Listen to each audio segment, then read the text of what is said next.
Welcome to the Thought Decoders channel. I'm the Thought Decoder, Sean Mixon here. I try to teach you guys logic, try to teach you to state and clearly defend your faith.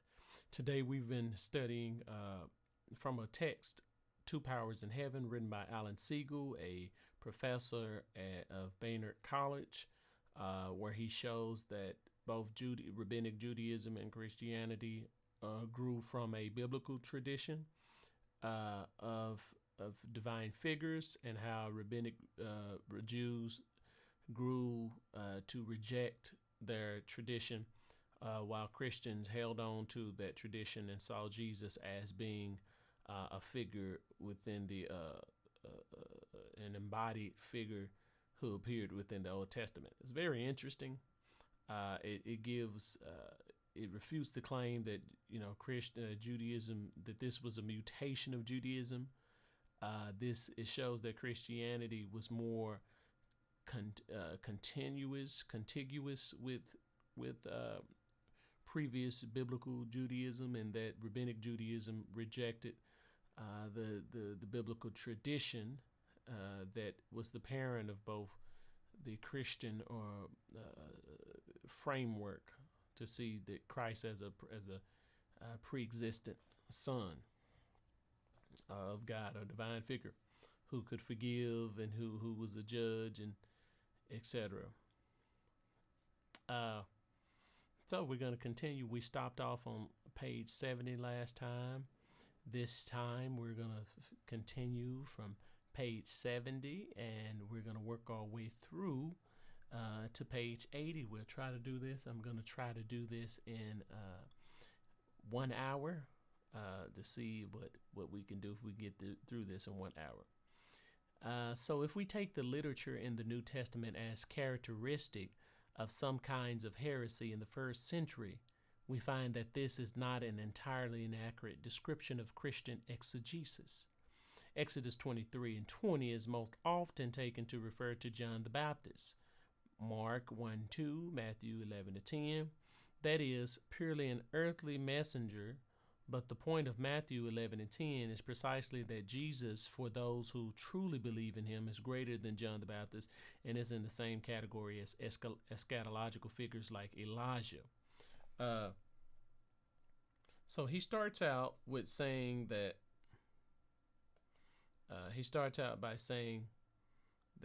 we in Exodus 23:20 is taken to refer to John the Baptist, Mark 1 and 2. So let's take a look at Mark 1 and 2. So first, Exodus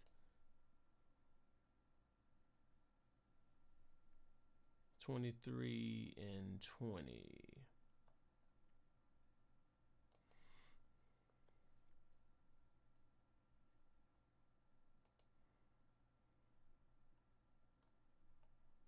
So Exodus 23:20, behold, I send an angel before you to guard you on the way and to bring you to the place that I have prepared. Pay careful attention to him and obey his voice. Do not rebel against him, for he will not pardon your transgression, for my name is in him. 23:20, the angel that I send before you, that I have prepared. So he said that this is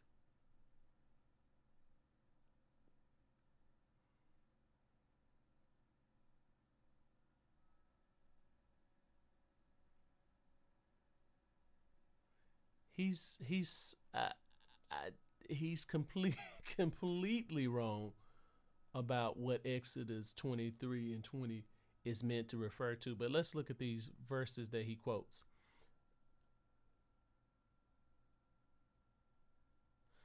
Behold, I send my messenger before your face, who will prepare your way, the voice of one crying in the wilderness, prepare the way of the Lord, make his path straight. How did he mess this up? And it says that as it is written in Isaiah the prophet. No one takes that to be a reference to Exodus 23:20. Not that I've ever seen. I mean, let's just look at the commentaries. See if we see anything about Exodus 3:20 here. no, no, no. I mean, the very Matthew 1 and 2 explicitly mentions that this is a quotation of Isaiah, not an interpretation of Exodus 23 and 20. So I don't know where he got this from. I'm hoping that I'm wrong, because this represents an epic fail. This represents an epic fail for Professor Seagal.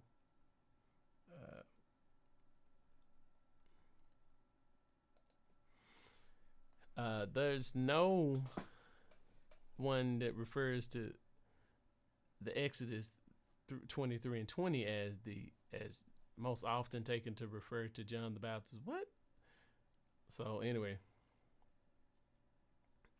I can tell he's kind of out of sync with New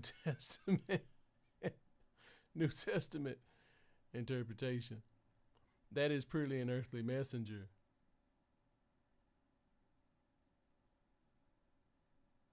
But the point of Matthew 11 and 10 is precisely that Jesus, for those who truly believe in him, is greater than John the Baptist and is in the same category as eschatological figures like Elijah. Okay, so let's read. Let's read Matthew 11 and 10.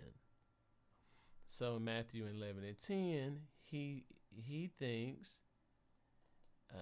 Alan Seagal believes that Matthew 11 and 10 is saying that Jesus is like an eschatological figure, like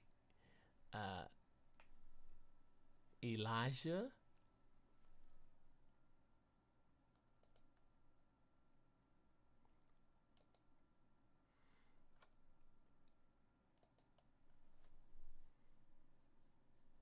And let's go back to the ESV.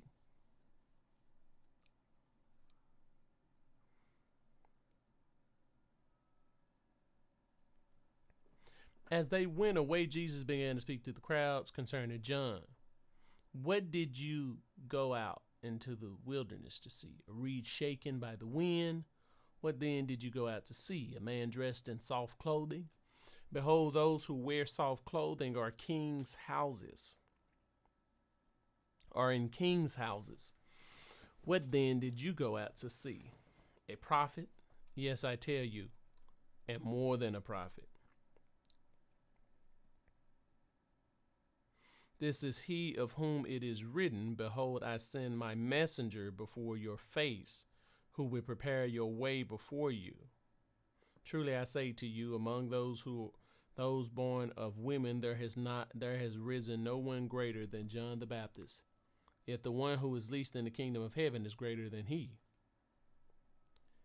Okay, so what's interesting about this verse is that it is it is completely contrary to what Alan Seagal's point is. Alan Seagal's point is that John was taken to be the messenger that's in Exodus 23 and 10. And Mark 1 and 2 and Matthew 11 and 10. But in both of these verses, Isaiah, not Exodus, is quoted. Further, Alan Seagal said that Alan Seagal claims that John is thought to be just an earthly messenger, while Jesus is thought to be even greater. But it's not. None of those verses refer to Jesus' significance.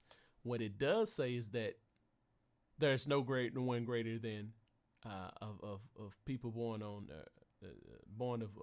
woman. There are no people greater than John the Baptist, right? Except the least person in the kingdom of heaven. So he has that. He didn't get that right.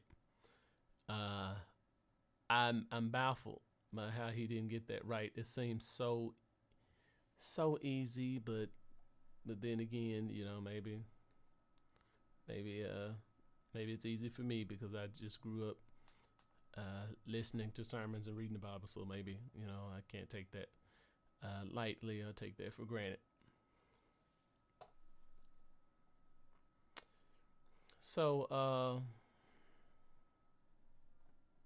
John the Baptist is in the same category as eschatological. Furthermore, one of the things which, according to the New Testament, most upsets the Jews about Jesus is precisely that he does claim the power to forgive sins. Now, that's Mark 2 and 7. I think that is worth taking a look at. Let's look at Mark 2 and 7.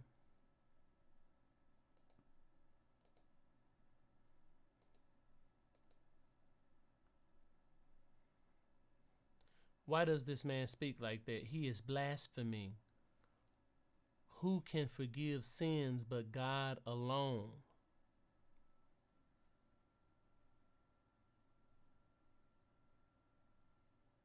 Okay.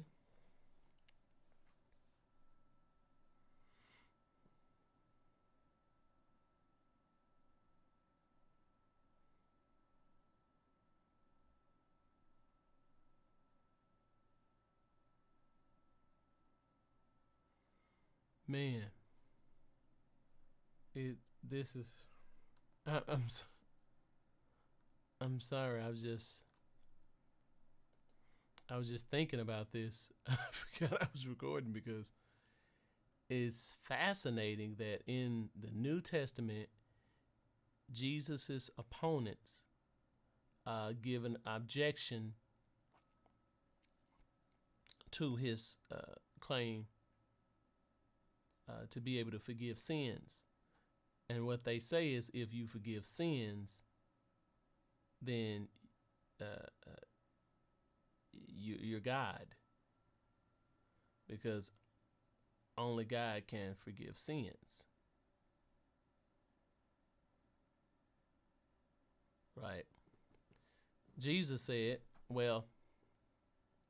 Jesus' argument is like this. He says, well, if I can heal a person, then I can forgive sins. But if I can, according to his opponents, if he can forgive sins, then he's God. So there's a implicit rhetorical situation going on here. So the argument, if you put the objection together with Jesus's point, you can infer by hypothetical syllogism that if he can heal this man, then he's God. Right? Because if he can heal this man, then he can forgive sins, and if he can forgive sins, then he's God. That's the line of reasoning. Then he goes and he tells the man, "Hey, pick up your bed and go home." And then everybody around him was amazed. So we see, this is good. Oh man, this is good. I'm glad I did this. This is, man. So we see a reason for Jesus's miraculous demonstrations of power to establish his deity, right?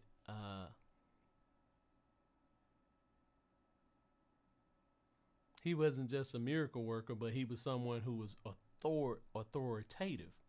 So for all of my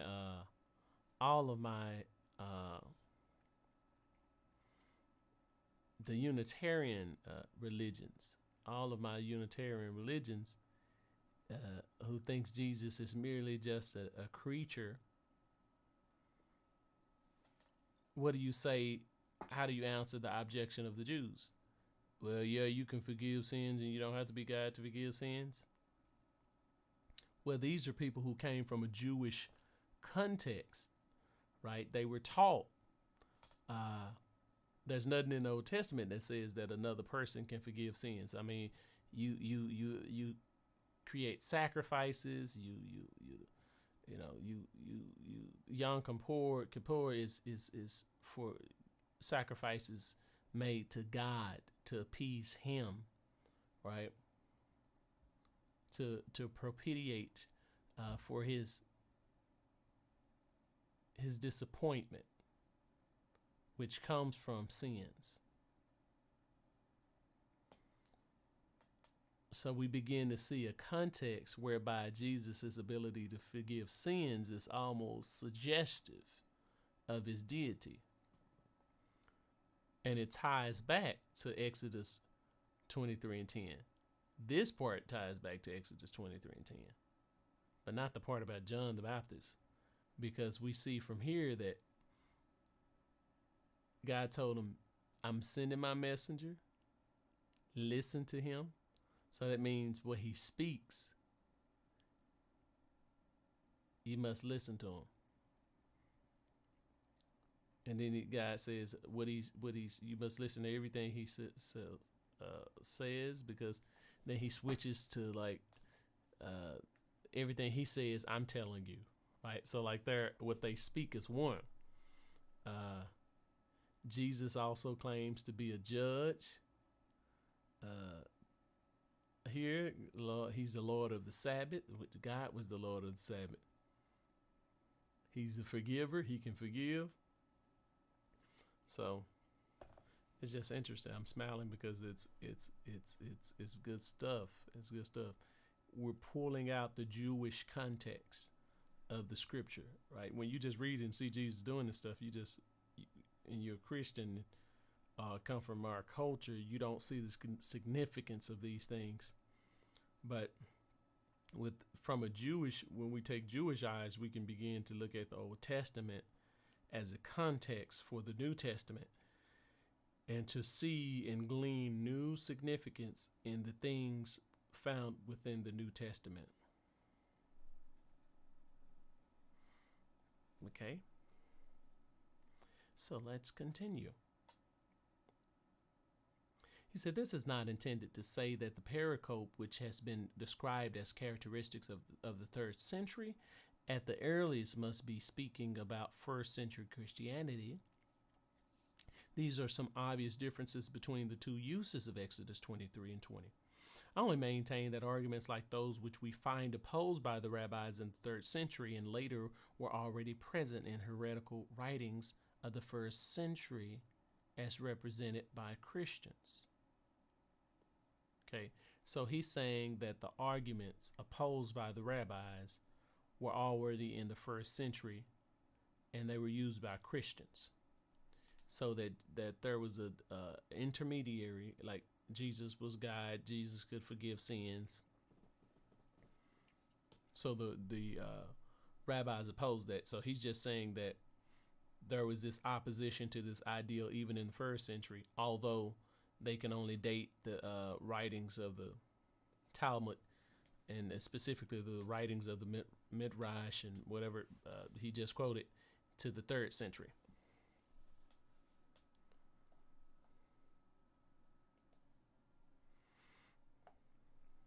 Okay. The rabbis then accused heretics, some who resemble Christians, but probably others as well, not merely with the charge of believing in angels, which the rabbis themselves certainly acknowledge, but with the charge of believing that a certain principal angel was a special mediator between God and man. The mediation might have involved the forgiving of sins, which in any case was enough for the rabbis to conclude that the principal figure of the heretics was supposed to be more than an angel.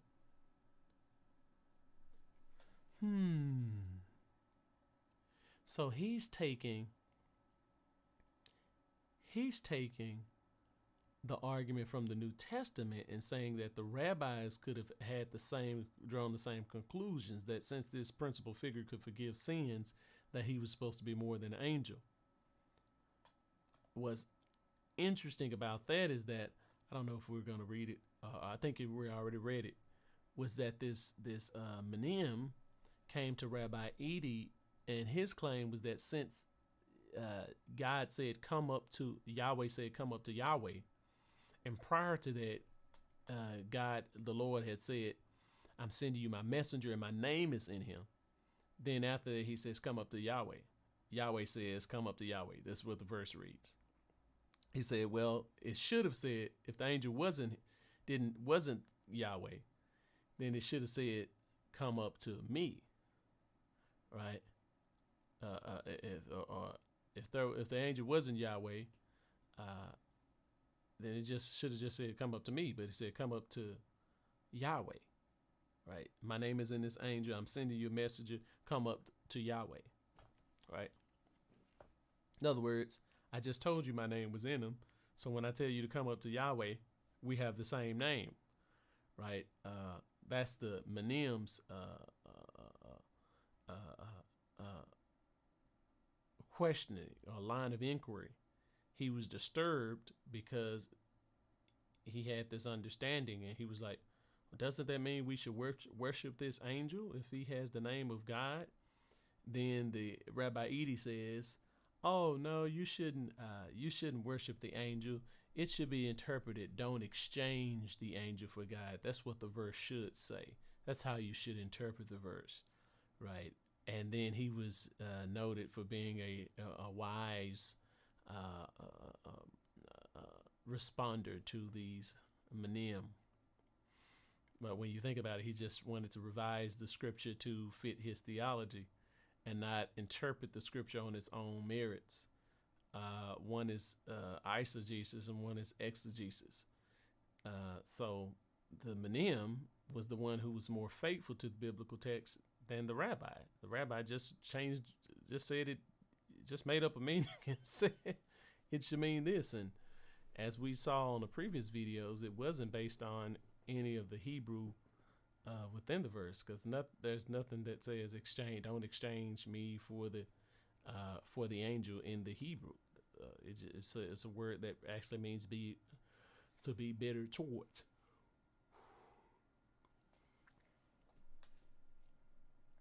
So he's looking at the New Testament, Seagal is, and saying that this, them looking at a principal figure who can forgive sins, suggested that it was more than an angel. But so what's interesting is the response of the Menim to Rabbi Edie is when he says, oh, he just means don't exchange me for the angel. The Menim, or the heretic or sectarian, says, well, why does he say he won't forgive you? Right? If so, that assumes that the response to the Menim or the sectarian's inquiry is that, oh, he doesn't have God's name. He doesn't, he's not above just a normal angel. And the verse should say, don't exchange me for this angel. In other words, don't worship this angel, right? But then the Menim replies, well, why does he say you should not be forgiven? Which the implicit assumption there is that if this angel is forgiving you, then he does have the name of God. He does have the essence of God, and he should be worshipped, right? That's the argument. And I didn't see any response anymore to that. So Seagal, interestingly enough, is saying that the rabbis would have looked at the angels, or this mediary principal figure, his ability to forgive sins, as suggesting that he was more than an angel. But that seems to me to take the view of the Menim, who is criticized in the Talmud. So I don't see how how they would have viewed it that way. But absolutely, in the New Testament, they view the ability to forgive sins as making you more. I mean, God, not just more than an angel, but God. That's what they said. They said nobody can forgive sins but God. So it might involve the belief that the angel participated in God's divinity by appropriating one of his names. It seems clear, therefore, that some varieties of the heresy go back to the 1st century, even if the rabbinic texts do not. So he's saying you can look at the New Testament and as examples of a heresy that dates prior to the Talmud, the Jewish rabbinical texts that were codified in their earliest form in the 3rd century. It is important to note that two powers worshipped by the heretics were complementary rather than opposing, as Gnostic deities were. On the basis of this evidence, we must conclude that the earliest traditions which the rabbis opposed were of the complementary variety, since we have no hint that the opposing variety of heretical traditions, like the kind that R. Nathan may have described, had a similar ancient history. Because of this, we should be prepared to accept the conclusion that the heretics, among whom Christians were certainly included, would not have agreed with the rabbinic charge that they were dualists by the 3rd century. So he's using dualist to mean contrary, equal but opposite forces, right? Like evil and good, they both have these gods. One god is evil, one god is good, and they both fight against each other like yin and yang. So they were not dualists because they were complementary, and dualists didn't believe in the complementary powers. They believed in opposing powers. So therefore, there's no argument here that these initial heretics were Gnostics, came from Gnostic, were Gnostics, or basically. So among whom Christians were certainly included, would not have agreed with the rabbinic charge that they were dualists. By the 3rd century, which is the earliest possible period of our text, the rabbis seem to be fully aware of the kinds of claims that can be made about a son of man or Metatron or any other principal angel. So they reject the idea of divine intermediaries totally, except as dependent agents of punishment. In place of the two-power understanding of Exodus 23:20, they offer the opposing verse, Exodus 33:15. If thy presence go not with us, carry us not up hence, which they interpret as Moses' prayer that God himself should always be Israel's guide. So basically they interpret scripture in a contradictory way, right? Exodus 23:20 says, I'm sending a messenger, I'm sending an angel, he has my name, he won't forgive your bitterness towards him. Make sure you listen to him. And then Exodus says, if thy good presence go not with us, carry us not up hence, which they interpret as Moses' prayer, that God himself should always be Israel's God. So they just interpret Moses' prayer, but they don't listen to what God actually said, what Moses said about God, since he's allegedly identified as the writer of Exodus, right? He said, Yahweh said, behold, I send my messenger, right? And my name is in him. But they listen to his prayer, but they don't listen to his teaching in the 23rd chapter. The final stage of the rabbinic argument against angelic mediation may be found in Exodus Rabbah 32:9. So Exodus Rabbah is the Midrash, which is a commentary on Bible books. So they have Exodus Rabbah, they have like Genesis Rabbah, and that's what that means, that Exodus are there. 32:9, where it is recorded that wherever an angel of Yahweh is mentioned, one should understand that the Shekinah, that is God's presence, was manifested. So now here they're teaching that if an angel of Yahweh is mentioned, then that just means his presence, the Shekinah glory. So now the angel is not even a person anymore, a conscious figure. It's just a impersonal essence or something of God. But the effect is to remove any doubt that the manifestation of divine force, they can just call it force, can be separate from God. Okay? Which is really misleading, because is that the claim of anybody, that do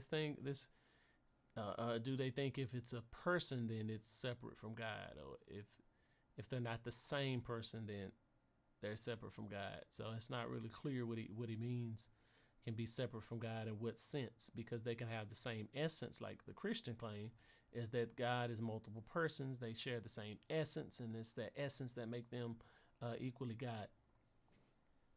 Scholars have answered the question in a variety of ways. Friedlander erroneously saw the passages themselves as dating from the Tannaitic period. In accordance with that theory, he could regard the rabbinic opponent as a Gnostic. He then proposed that Metatron should be identified with the Gnostic god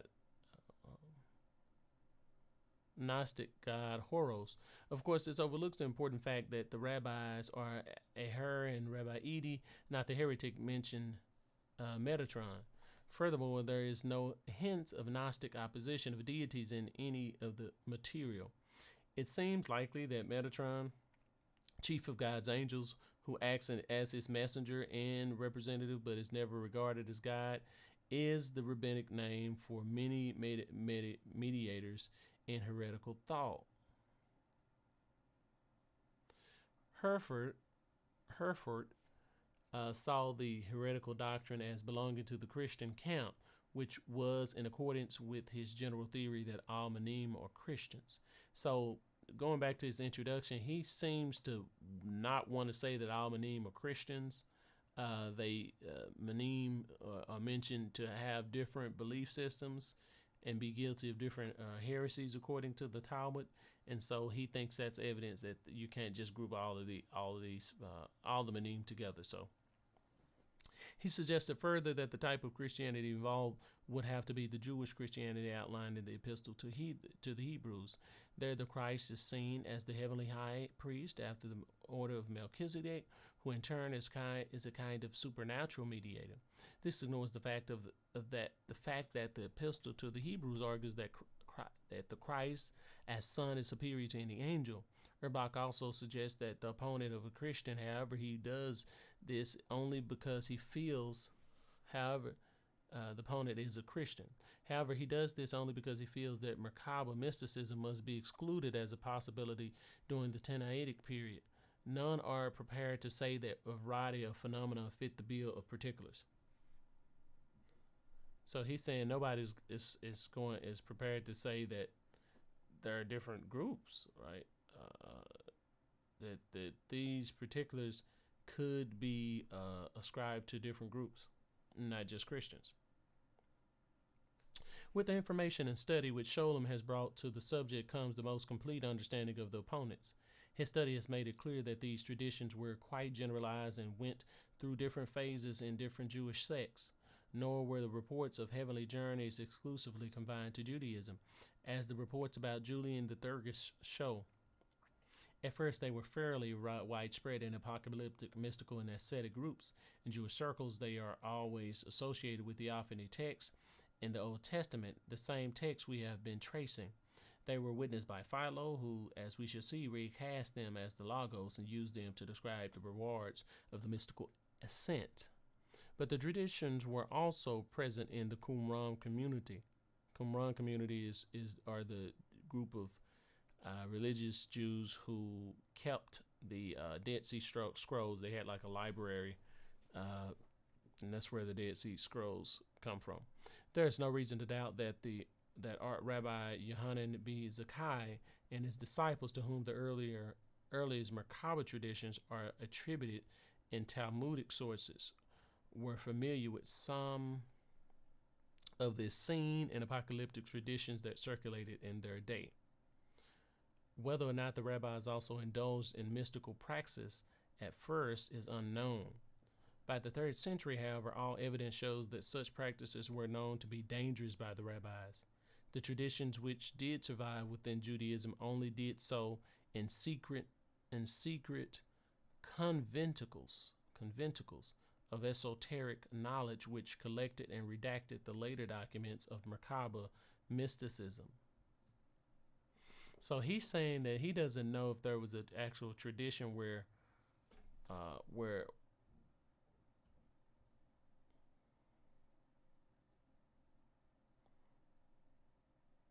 if there was a collection of these apocalyptic Judaistic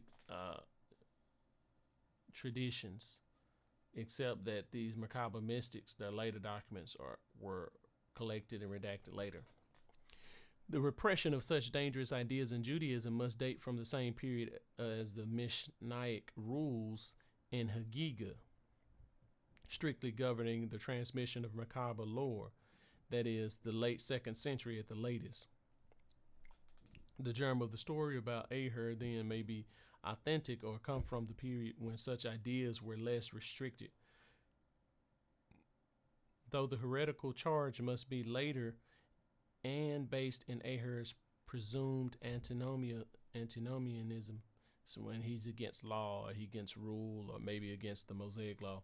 The story about Rabbi Edi and the men must come from the Amoraic period, when those who espoused the tradition could be subject to the charge of the two powers in heaven. The heretical opponent of Rabbi Edi in the 3rd century could be either a Christian or a macabre mystic. The former is somewhat more likely because nowhere else are macabre mystics explicitly called Manim. If one allows that either Christians or macabre mystics could have espoused these two powers doctrines in the 3rd century, one must be willing to grant that the heretical traditions themselves are quite a bit older than the Amoraic period, in that the title two powers could be applied to a variety of related doctrines. So chapter 4. So basically he ended with saying that these group can be Christians, because you see evidence of Christians believing that Jesus is like this divine figure who's a mediator between man and God, and he has the power to forgive sin, just like this angel who God sends, this messenger who God's name is in the Old Testament. So he sees that that's a tradition there, that that belief system is proof that belief system was around at that time. I like that formulation better than saying, trying to say that, that where did this come from? Where did these beliefs come from? Right. But maybe, because if you watch my previous videos, I've been dealing with this notion that of looking for antecedents of certain beliefs. And I guess the idea behind that is to say that this is not simply an invention, but this was more of an expectation or a part of the framework of their worldview, which is not something additional to that worldview, but it is something contiguous with the worldview. Oh, I like that word, contiguous. It just means it's not separated. It's continuing.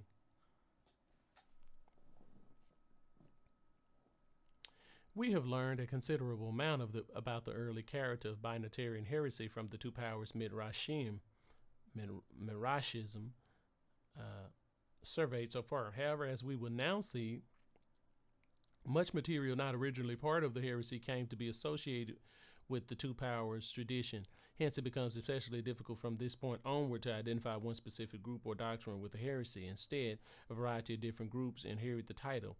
This can be shown clearly in the case of one debate between two Tanaim, Akiba and Ishmael. In this particular case, an originally ambiguous story was only associated with the heresy of two powers and a later recension. The editor who associated the two traditions was in effect offering an interpretation of the ambiguous tradition by saying that it concerned two powers heresy. Genesis Rabbah 1:14, B Hagiga 12a, Tanaim 8. T heavens, when they were walking in the way. T heavens, and T the earth.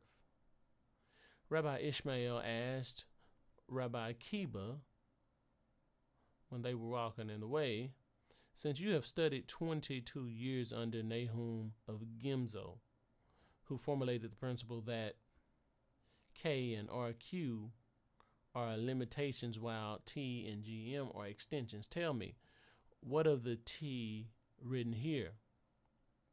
So these letters here in Hebrew, they don't write vowels, they just use consonants. And I'm thinking that this is supposed to be some type of transliteration, taking Hebrew letters, words, and putting them in English. And since they don't write vowels, then it just looks like just a consonant, just that's there. But it stands for some word, and hopefully they'll tell us what word that stands for. said to him, if it stated in the beginning, created God heaven and earth, 2, we might have maintained that heaven and earth are 2 divine. In the beginning created God heaven and earth, we might have maintained that heaven and earth 2 are divine. Thereupon he cited to him, for it is no empty matter for you, and it is empty, it is so on your account, because you are unable to interpret rather.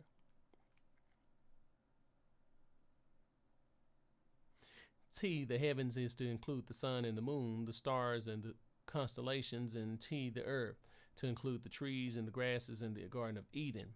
As the text stands, Rabbi Ishmael is challenging the method by which Rabbi Akiba interprets Scripture.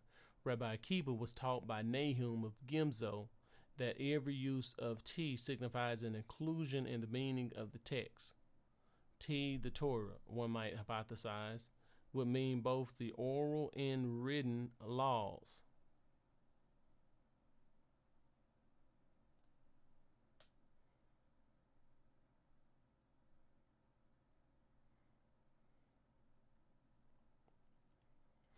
So the Rabbinic Judaism is based on the concept that along with the written law that Moses brought from the mountain, there was this secret oral law that he passed down through the rabbis, and they still have an interpretation of the original law. So that's what it looks like here. Rather, the T signifies only that heaven and earth are definite, direct objects of the verb created, not the subject of created. Hence, in one way can one assume that heaven and earth are deities. In no way can one assume that heaven and earth are deities. Rabbi Ishmael replies that this is no empty thing for you, presumably meaning that the occurrence of T in this verse cannot remain without special significance in Rabbi Akiba's system of interpretation, or it would show a failure of that system. As he says, if it is an empty thing for you, it is because you do not know how to interpret. The next phrase of Rabbi Ishmael is ambiguous. He says, 1, T, the heaven, already includes the sun and moon, stars and constellations, meaning that Rabbi Akiba's system has to fail because heaven and earth is already a synecdoche for all creation. Or 2, he helps Rabbi Akiba's argument by offering an explanation which Rabbi Akiba has not himself considered, but which would support Rabbi Akiba's system. Or 3, the last phrase can be understood as being spoken by Rabbi Akiba. The first possibility, 1, has 2 difficulties. A, it leaves the matter wholly undecided. B, it involves translating the definitive LRBWT, as already does include. The second possibility seems most likely to me because it involves the least textual change, but it has the difficulty of attributing to Rabbi Ishmael an argument for a system of interpretation which he is known always to have opposed. The third possibility involves a change of speakers without any indication in the text. It also involves assuming that Rabbi Akiba is the first to bring up the idea that heaven and earth are pars pro toto, Ishmael not having a suspicion of it previously. The third possibility is the route most scholars have taken, by assuming that the text is in disarray and that another MRLW should be added in the text somewhere indicating that the speaker did change. The ambiguity in the text is quite old. Even elaborations of the tradition in Tanhuma and Hagiga may be seen as separate attempts to resolve it. In Tanhuma, Rabbi Akiba is reported to have said the last phase, and by using the et to have included all the things in heaven and earth. This statement closes the argument.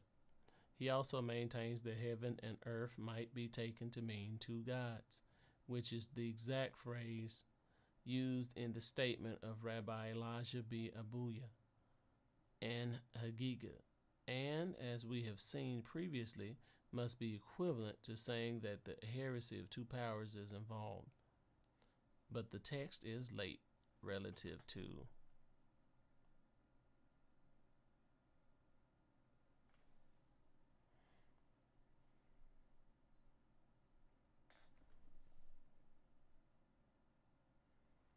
Text is late relative to what? Relative to the other versions. In the Genesis Rabbi text, which is supported by all the other versions, has neither a direct mention of two deities nor an additional marking that the speaker changes. If Rabbi Akiba is the author of the last statement, he speaks without a definite mark of the change in speakers. Whatever the solution to the textual problem and the structure of the argument, the crucial point for studying rabbinic heresiology is to understand what is meant by calling heaven and earth gods. The heresy, or more exactly, the faulty interpretation of Scripture, was puzzling to later rabbinic interpreters as well. In the Hikiga version of the text, for instance, the dangerous doctrine is described as believing that heaven and earth are names of God. Only in the late Midrash Tanhuma is the heretical belief explicitly called two gods.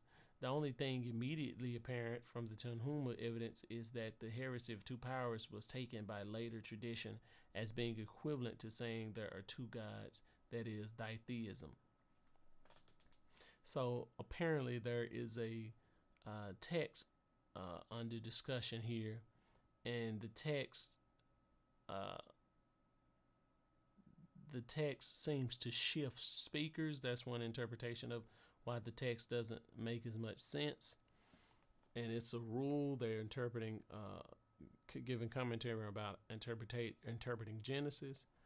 And that's a certain interpretation where you can say that because the way the Hebrew is worded, that God,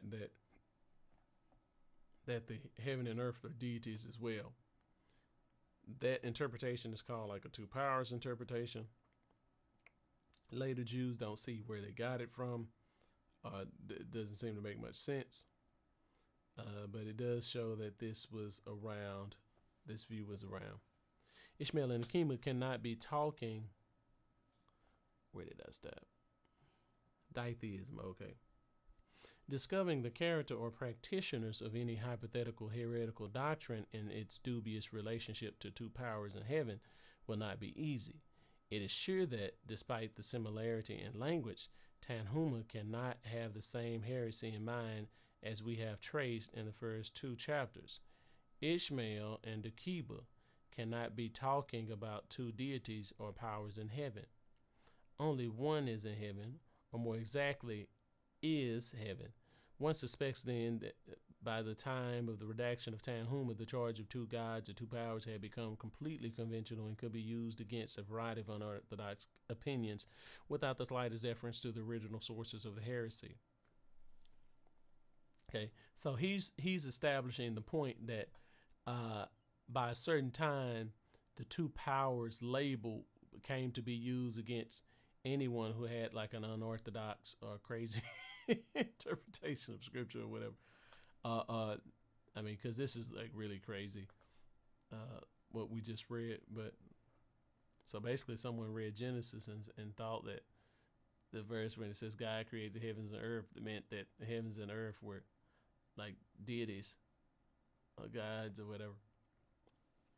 And he found there's evidence that this was called the two powers interpretation. So if the heavens and the earth can be seen as deities and implied, given this label, then it shows by this time the label was widespread and it was understood, and it didn't even matter like the historical underpinnings of the label or historical development or ground.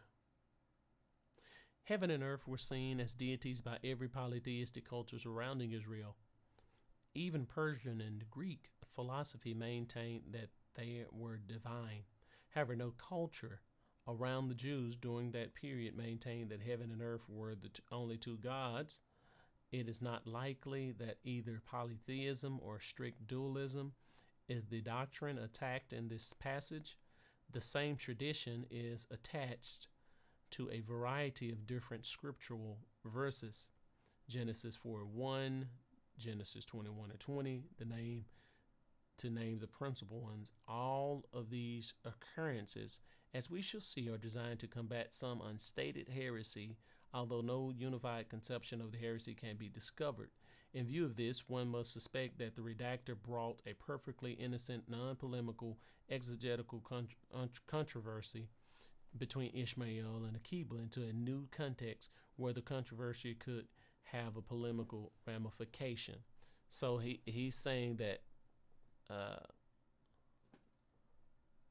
the redactor changed the conversation of it, Rabbi Akiba and Rabbi Ishmael to fit some controversy, and that's why it's the section doesn't make too much sense, and it's not like a natural flow, and it seems like Rabbi Akiba is going against one of his own known interpretive methods. So this is his hypothesis for the evidence. We cannot tell which context is the original location for the argument. Ishmael and Akiba's argument makes more sense at Genesis 1 than at other places, as we shall see, but the state of the text makes one hesitant to associate it with any one scripture. After all, there are thousands of T's in the Bible. I think that Yud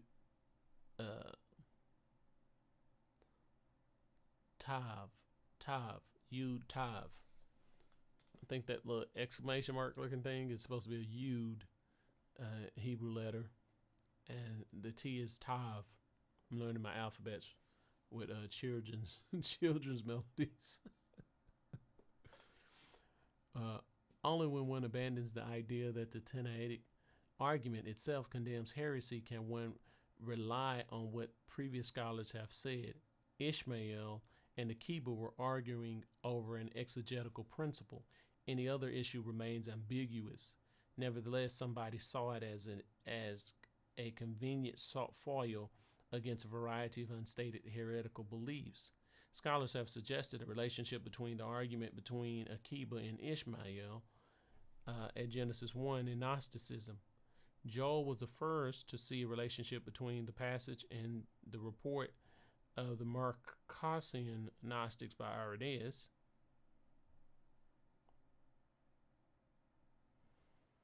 According to this report, the Gnostics held the belief that God, beginning heaven and earth, in the first verse of the Bible, were all to be considered part of a divine tetrad. Okay, so here he introduces the Gnosticisms, so that this verse is now being juxtaposed to the Gnostic interpretation of Genesis 1.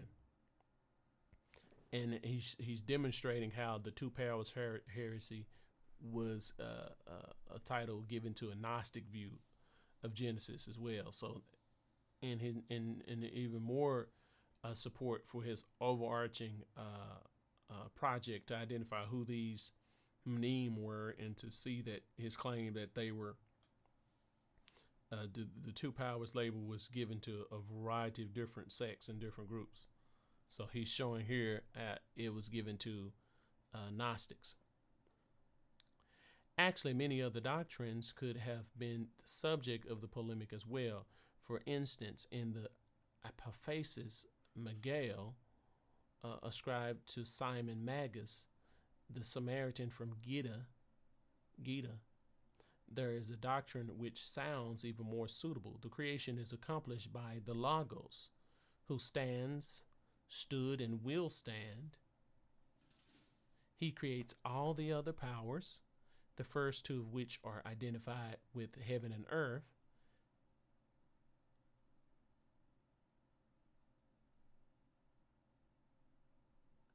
Ooh, I'm going to read this. I had to stop. So the Apophasis Miguel.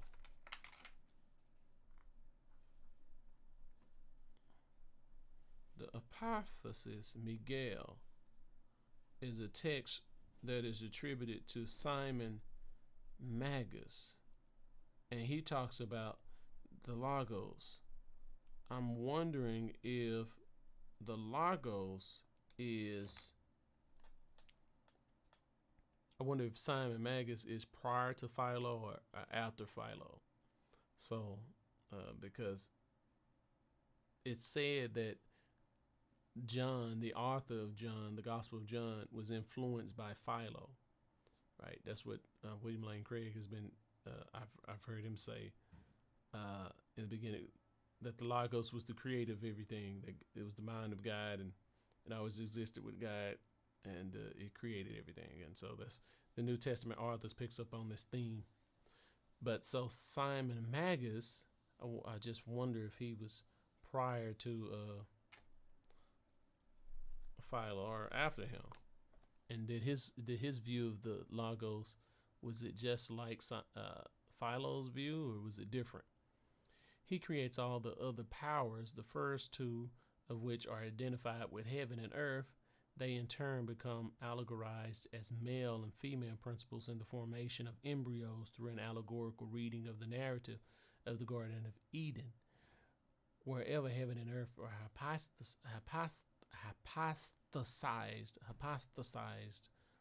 creatures in any fantastic Gnostic system, not just the Simonian. Oh, he was a Gnostic. The Simonian system, one could expect the rabbinic argument to be relevant. Furthermore, as is growing clear from the Nag Hammadi text, Genesis 1 was a favorite Bible passage in almost every variety of Gnostic exegesis. Practically any kind of Gnosticism could be suitably answered in the polemic. However, the most widespread sectarian doctrine derived from the first chapter of Genesis had to do with a second power, the Logos, and not with Gnosticism specifically. Of all the terms in the first sentence of the Bible, in the beginning, not either heavens or earth was the most commonly used to derive a second divine creature. In the beginning is often understood as by means of the beginning, thus hypothesizing a principal angelic helper in creation. Even the Gnostic systems mentioned above, the Logos is present as creator of the many divine archons. These themes seem to be based on the well-known identification of wisdom as God's helper in creation. See Genesis Rabbi 1, for instance. So let's do this.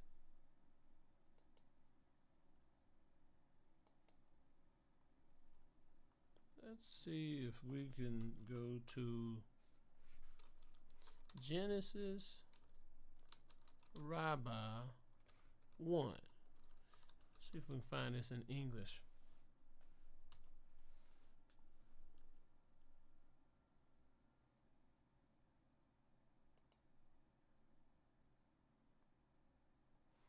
It's kind of hard to find these. Okay, the great Rabbi Hoshaya opened with the verse.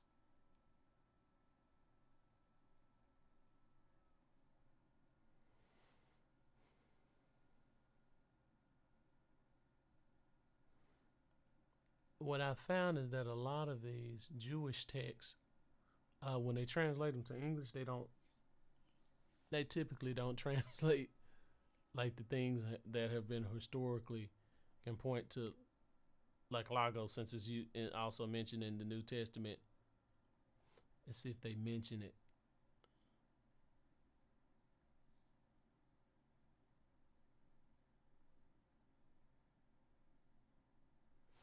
In the beginning, God created. Rabbi Tanhuma opened with the verse Psalm 86:10. For you are great and you perform wonders. Rabbi Tanhum said, with the pouch, if you puncture a hole in its side with the pen, all its air comes out of it. Whereas the person is made with all kinds of hollows and holes, and his air does not leave his body. Who could make such a thing? You are God alone. Where were the angels? When were the angels created? Rabbi, your angels were created on the second day, just as it says. He sets the rafters up. He makes the winds his messengers. Rabbi Kanina said the angels were created on the fifth day. So I would have to look at this to see.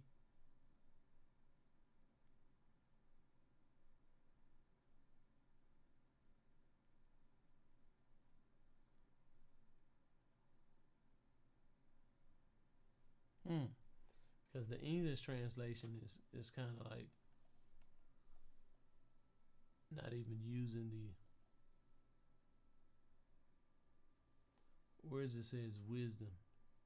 Okay, here we go.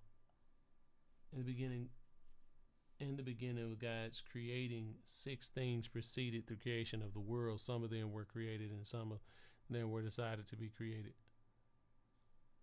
The Torah and the throne of glory were created. How do we know the Torah was? As it says in Proverbs 8:22, God made me at the beginning of his way.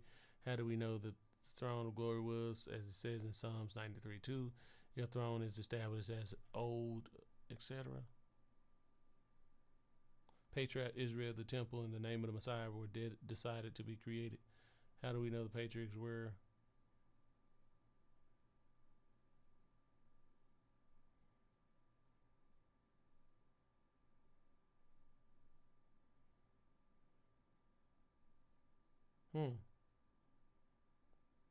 So it says something close, similar to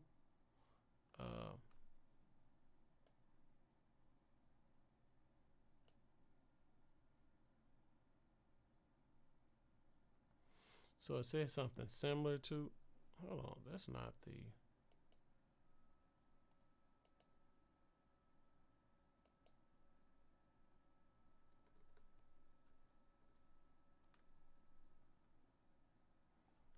that's not the, maybe I didn't open didn't open the right thing there.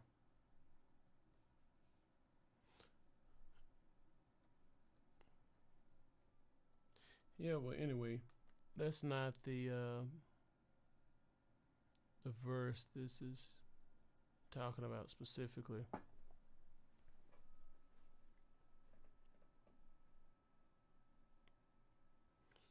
Genesis Rabbi 1, for instance. So I looked at Genesis Rabbi 1, and it Bereshit is the Hebrew word for Genesis, Bereshit. Furthermore, in the fragmentary Targum is like the Aramaic translation of the Hebrew text, and it included commentary as well.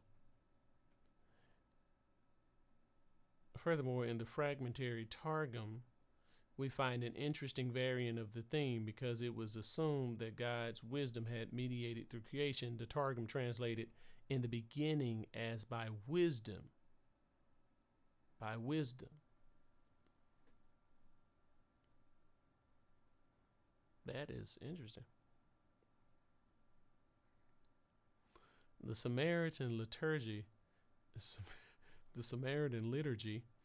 also contains that reading.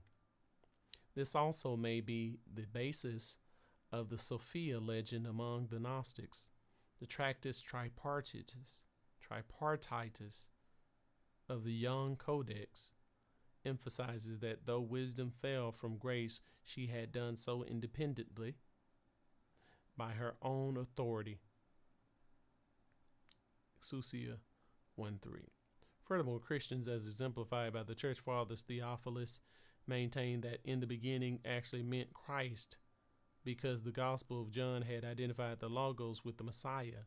So many dangerous doctrines depend on the first verse of the Bible that one is reluctant even to specify which one is the most likely to have been the target of the polemic.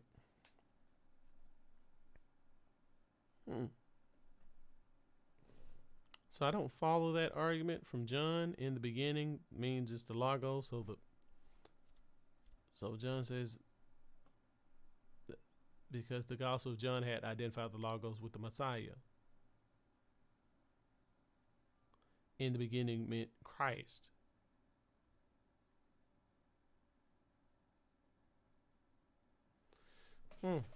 Yep, that argument's not too. It's not really clear why the logic is doesn't seem to be there. Well, but I do get he's trying to establish that a lot of these different views that rabbinic Jews find heretical take Genesis 1 as their foundations. If Akiba wanted to defend against any of these doctrines, he picked a weak and indirect argument, pointing out that Yud Tav rendered heaven and earth direct objects would be little help against such well-developed heresies. Either the original dispute between Ishmael and Akiba was unrelated to this conflict, or it was imperfectly transmitted. I suggest it was both. However, the text makes more sense as an anti-heretical polemic when one assumes that later rabbis wanted to defeat a variety of heresies about the creation of the world. First of all, they could rely on the tradition about two great rabbis. Secondly, while the discussion actually does not demonstrate that the only divine being in the first verse of the Bible is God, it could be maintained by later sages that the great rabbis had that issue in mind. So basically, he's saying that the later redactors of these verses kind of appropriated this conversation between these rabbis and tried to apply the conversation to my computer is very loud right now, and applied these conversations to heresies. Okay, but it is now that's page 80. I guess we'll finish page 80 because I did say 70 to 80, so I don't know if that means I stop at 80 or finish. Read the entire part of 80. Furthermore, the history of the text transmission shows just such a trend toward more and more explicit reference to heresy. It seems unlikely that the original issue of the text, or even the original target of the polemical understanding, can be recovered, but the ambiguity of the tradition allows it to be used broadly against heresy. The other midrashim concerned with this dispute of Ishmael and Akiba also reflect a later polemical intent. Although it is not always clear that Gnosticism was the heresy implied, apparently the rabbis quickly saw that the argument between Akiba and Ishmael about the meaning of Yud Tav was a good counter-argument to speculation in Genesis 1 and 1, where it makes a certain degree of sense. But they also use it in reference to various other scriptural passages where the discussion between Rabbi Akiba and Rabbi Ishmael is almost completely irrelevant. In reference to Genesis 21 and 20, and God was with the youth, that is Ishmael, the rabbis noticed the problem posed by an incorrect interpretation of the Yud Tav. In this case, when the Yud Tav is interpreted as introducing the direct object, one is left with the meaning, the Lord became a youth. Orthodoxy interpreted the phrase to mean, and the Lord was with the youth, as Yud Tav must have originally been understood. If the Yud Tav had been left out, they say the verse would be very difficult. Indeed so. But this is not analogous to the Genesis verse, because what is really at stake is the interpretation of Yud Tav as a direct object or width, not strictly its presence or absence. If Yud Tav were present and being used to introduce the direct object, the question would still be difficult. One has to assume that the tradition about Ishmael and Akiba was grafted conventionally onto this section because it was seen as a defense against heretical arguments. Yet, strictly speaking, Ishmael and Akiba's argument is not applicable to the biblical verse. Of course, a number of different groups maintain that God became a youth. Merkaba mysticism may be implicated. The Mema Noon Yud. What is the word for R? I don't know. I gotta go back and listen to this melody.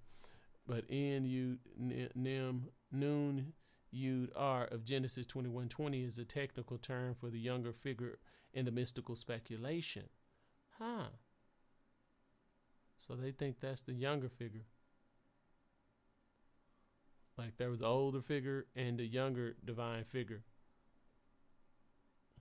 However, any Christian group which believed in divine incarnation could also have been the target of such a tradition. There is no sure way to distinguish between the various opponents at this time.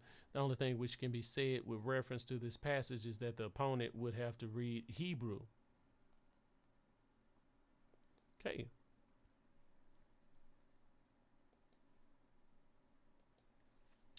So tonight, just to wrap up some threads, we have continued our study of two powers in heaven. We have seen that that the New Testament was used as a basis to infer that a certain tradition, a certain paradigm of seeing a principal figure that's been divine and more than an angel was present in Judaism, Judaic thought, particularly in the first century within the New Testament. And now he's using later sources, later conversations, and trying to make sense of how these later views about heaven and earth being deities, proposed by Simon Magus, a Gnostic, in those views being called two powers, represents a use of this label to apply to a variety of different groups. And he's saying you can't really tell who these later individuals are. So maybe this is heresiology, in which he's mentioned several times, the study of heresy maybe, and within this rabbinic context, maybe that means trying to identify who the opponents were and what their views were from their early Jewish sources. So maybe that's his project here. And that's that for tonight. We're going to continue. I'm still looking for some interesting discoveries. This book has been recommended by several Old Testament scholars who see the Old Testament as providing evidence for Christianity, for the belief in a divine person, multiple divine persons, and they have mentioned this book as being one source for of evidence. So you've joined Sean Mixon, the Thought Decoder. Thanks for joining me here when I teach you logic, teach you how to state and defend your faith. Here you can defend your faith by pointing to a historic, a pre-Christian tradition of belief in a divine intermediary who God sent, who had the name of God, who could forgive sins. And the God told that when he spoke, that was his word. So his words was just authoritative as God's because they were identical words, identical speech. That's a defense of our faith and shows that it's not a mutation of Judaism, but it is a continuation. It is contiguous with early biblical Judaism and not with the later post-Christian rabbinic Judaism. Thanks for your time. Thank you for joining me. And always remember to